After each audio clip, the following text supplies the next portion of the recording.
Market update time. Let's have a look at all the indexes. Let's get straight into it. Do not place a trade based on what you're seeing in this video today, because trading is risky and it can cause substantial financial loss. There are so many areas you need to become good at to become a good trader. Emotional mastery, chart reading, trading systems, money and trade management. So this video is just educational only to help you become a much better trader. Hey traders, I've just recorded the video walking you through all the details and steps to the blast off trading system. You're going to absolutely love this. To get access to this blast off trading system, click on the box above that says blast off trading system to get access to it now. Alright, hey traders, market update time. Let's get straight into it. Alright, so looking at the Dow Jones once again, guys, just a nice, or another small little update. It just went up, little sideways movement, and then breakout, and then a continued run up.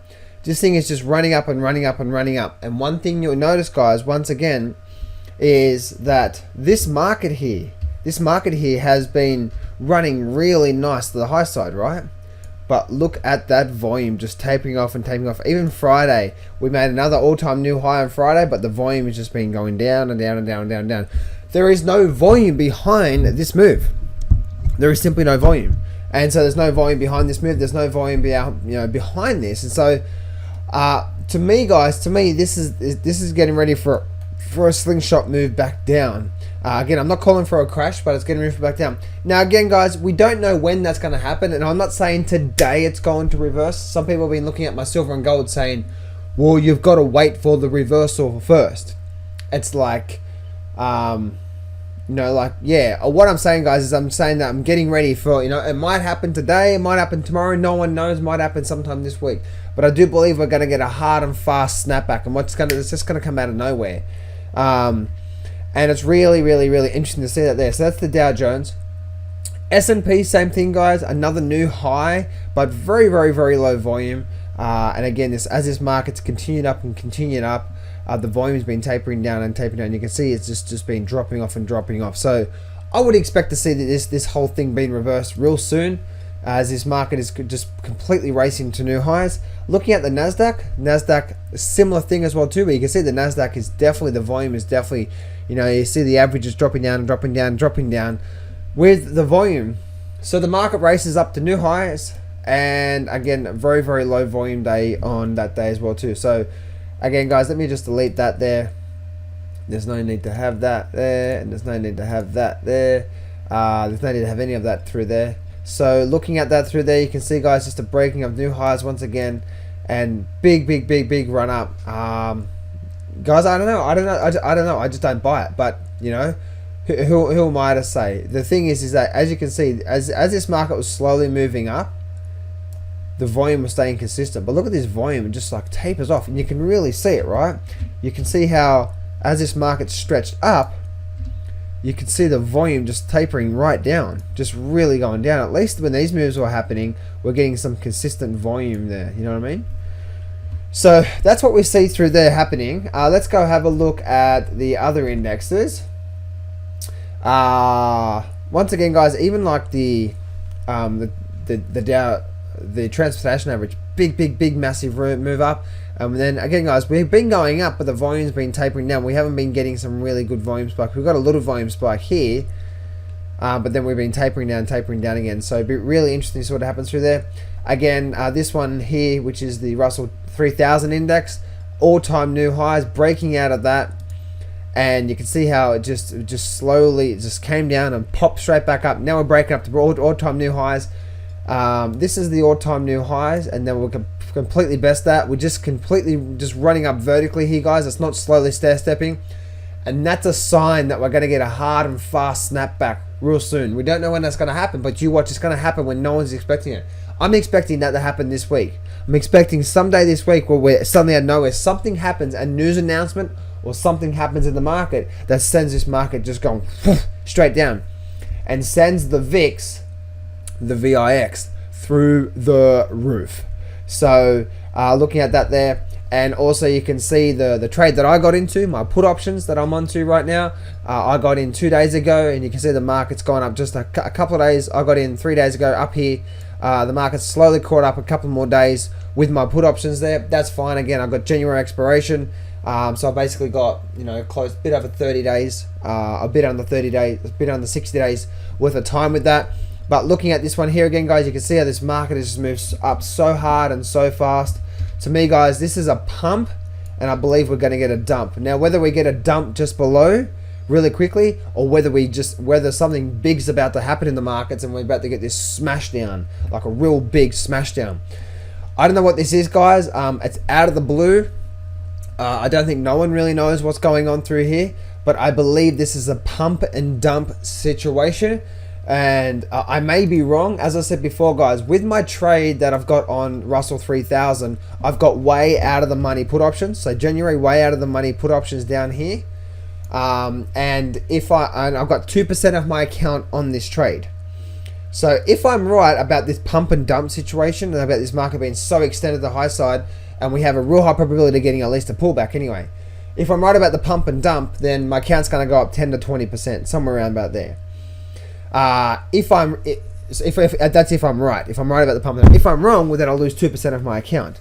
Do you see what I'm saying there, traders? And I want to reiterate that as a money management tool. You know what I mean? Like you've got to look at, and I wouldn't just do that every single time. You've got to be smart about your trades. The reason why I'm doing this right now is because I've seen this so many times when the market just gets so extended, and especially when it goes vertical like that. It's different when it just slowly stair steps up. Like this here, you can see how it just slowly stair steps up, slowly. That's different. This one here, you can see just vertically just go straight up. That, guys, is getting ready for a pump. To me, this is a pump and a dump situation coming, and that's the reason why I've got put options here. Again, guys, if I am wrong, I'm going to lose 2% of my account. I'm still sleeping very nicely at night time. If I'm right, well, my account's going to go up between 10 and 20% just from that one trade. So I'm risking 2% to potentially make 10 to 20% round about there. Yeah, or maybe even a couple percent on the worst case scenario, even if we do just get a decent pullback. But that's what I do see there on the Russell 2000 there. So there we go, guys. That's a quick update on the indexes itself. Be smart about your trading. You don't know which trade's going to work out. And as you can see, my risk to reward ratio is that if I'm 50-50 right on my calls, if I'm risking 2% of my account, and I can get, you know, if I take 100 trades and 2% of my account, let me actually do this here. Let me write this here.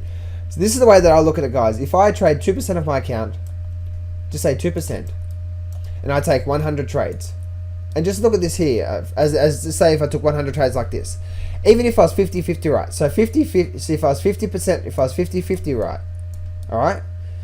Let's just say I was 50-50 right, and the 50-50 right, this one here lost 2% of my account, this one here lost 2%, and we had these 50 trades, and out of those 50 trades, 40 of those trades made an average profit of, say, call it so 2%. If I'm after, say, 1,000% profit as an example, if the market crashes, even if I'm like the 500% profit, that's not that hard if the market comes down. You know, if I'm 50-50 right, out of those 40 trades, let's just say only 40 of those trades I only did, I don't know, say even 5% of my account. You know what I mean? Just say the market even went up 5%, not 10%, you know, or not 10% or 20%, like a 1,000% return. Just say that. And then the other 10 trades, they will kick ass home runs, you know, like 20, you know, we're talking 20% of the account. So if you look at that, I had 50 trades at 2%. I had 50 trades at 2% loss. So whatever the calculations is, then I had 50 trades. 40 of those only did about 5% return of my account. And 10 of those were home runs where I got about 20%. We're talking like 1,000+% return if you traded something like this all the time. Do you see what I'm saying there, guys? So if you did 20% of your account times 10, that's 100% return there on your account. And then the other 5% times 40, I'm not doing the calculations there, times the 2%. Actually, what is that? Let me see if I can bring this. I'm going to bring the calculator up. I'm going to do a bit of math here. So if I just say I had 50 trades, 40 of those, 40 times 0.5, say 5% of my account, equals 20%. Right? and then so 20% of my account. So cool. And then I had 20%. I had 10 trades. So 10 times 20% of my account equals, oh, is that 200? 2468. Yeah. So 200. So that's 200% of my account plus 220. So it's about 220% of my account. So as an example, right? So, and this is where you can really get some good growth if you pick the right setups. So then remember, we also had 50 times. Actually, did I do that right? I didn't do that right, did I? 40 times 5% equals 200%. Yeah, so that's right. That's right. So 40 times 5% is 200%, and then the other 10 trades, again guys, this is a hypothetical, another 10 trades that hit home runs, they gave a 20%, that's that. So it's about 400% there on those particular trades. Again, if you looked at the whole year, just say you took 100 trades the whole year, you're only 50-50 right with this. You know what I mean? Most of the trades only gave you a 5% return. A small percent of them gave you big home runs, and then the other 50. So then the 50. Let's just go here. So 50 of the trades times 2% loss equals 100%. So my account is still up well over a couple of 100% return. So guys, that is math. That is math for you there. So guys, what I wanted to share with you guys is that if you pick really good, powerful setups, and you're only right 50% of the time, and out of the 50% of the time, only 10 of those trades had home runs. So only literally 5% of all your successful trades had home runs. So do you see how long term your account can just go crazy, right? But you've got to be smart about the way that you trade the markets, right? You've got to have good trading setups. So anyway, guys, I don't know what made me get into that, but I thought I'd do a bit of analysis there. Remember, success can be yours if you go claim it. So step up, take massive action, face your fears today. I'm not going to BS you here. Trading is hard. Over my 10 years of trading, I've learned some amazing systems and strategies, and I've put it all in my brand new Grab the Markets by the Balls course, and I'm giving you 100% free access. This whole course is 12 videos long and almost 10 hours of the best systems and strategies that I know. Click on the image below now to get 100% free access right now.